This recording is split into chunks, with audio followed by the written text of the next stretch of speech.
I can't forget the smell. I can't forget them screaming help. I can't forget the running. The events of September 11th, 2001 are embedded in Ophelia Byers' mind forever. Glass was flying, smoke was everywhere, it was black.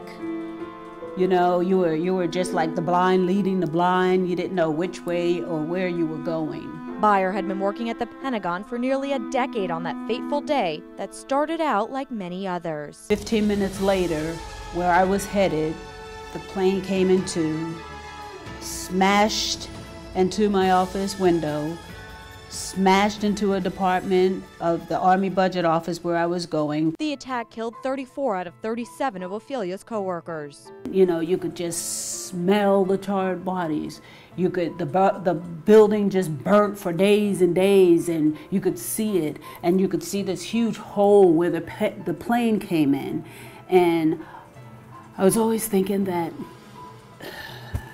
that was the hole that I felt in my heart. While Ophelia mourned the loss of her co-workers, the rest of the nation wanted to help, and many chose to give the gift of life in the form of blood donation, making September 11th, 2001 the largest single day for blood collections in U.S. history. I can remember the long lines of people standing outside our blood donor centers wanting to give blood, not knowing what the ultimate end of 9/11 was going to be. I just remember the most beautiful thing seeing those lines.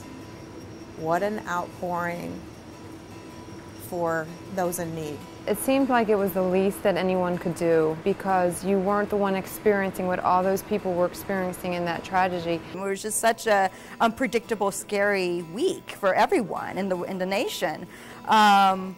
So to me, knowing that I was able to do my part and help someone that may have been critically injured in New York during that day, it made me, my comfort level was wonderful, and knowing that I did my part. The tragic events of September 11th inspired Wayne Curran to roll up his sleeve for the first time. Since then, he's come into Florida's blood centers almost every 2 weeks to donate platelets. Instead of being a fireman or police, which I'm not, I can be just a local hero doing a small part once in a while. Donating the blood, that's giving a piece of yourself.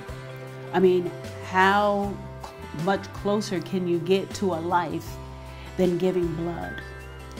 It is just like being a responder of 9/11. Byers worked for the Pentagon for another 6 years before retiring due to post-traumatic stress disorder. Today she's living in Florida. She's an author as well as a licensed and ordained reverend who's encouraging Americans to give life to others in the form of blood donation. Every year, it relieves the pain just a little bit to know that an entire nation is thinking and remembering my friends. I'm Nancy Gay reporting.